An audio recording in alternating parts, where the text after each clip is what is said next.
Hi guys, it's Yvette. I hope you're doing great.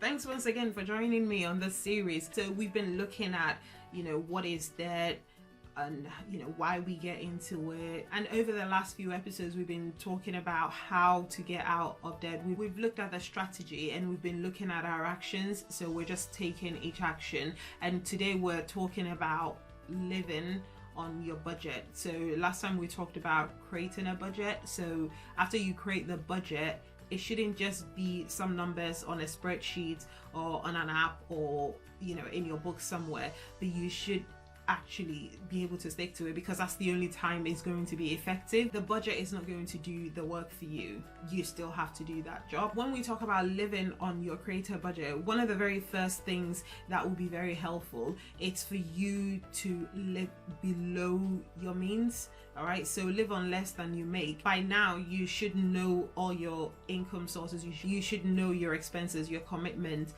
what goes out. So it's important that your expenses at the end of the day is less than the income.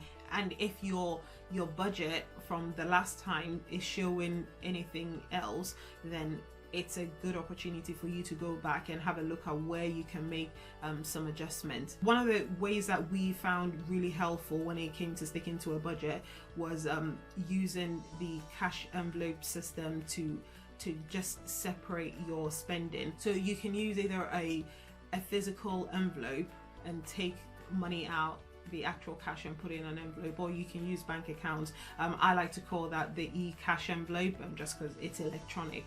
So we started with a physical cash envelope, but we now mostly do multiple bank accounts. So it just means that if you assign, let's say, £300 as your food shopping, you take £300. If you're using the traditional cash envelope, you take £300 and you put the money in. If you've got a bank account that you use for your groceries, you transfer £300 into it when you're doing your budget allocation.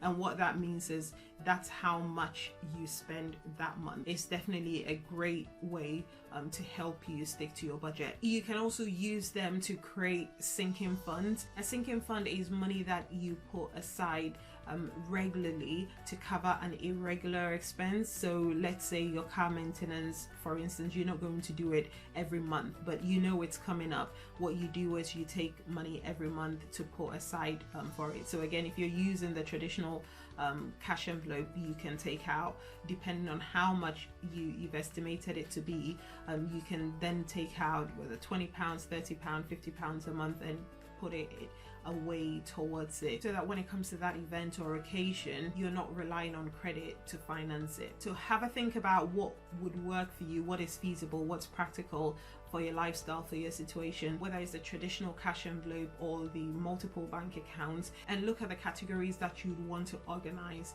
in this way. And I'll see you again next time.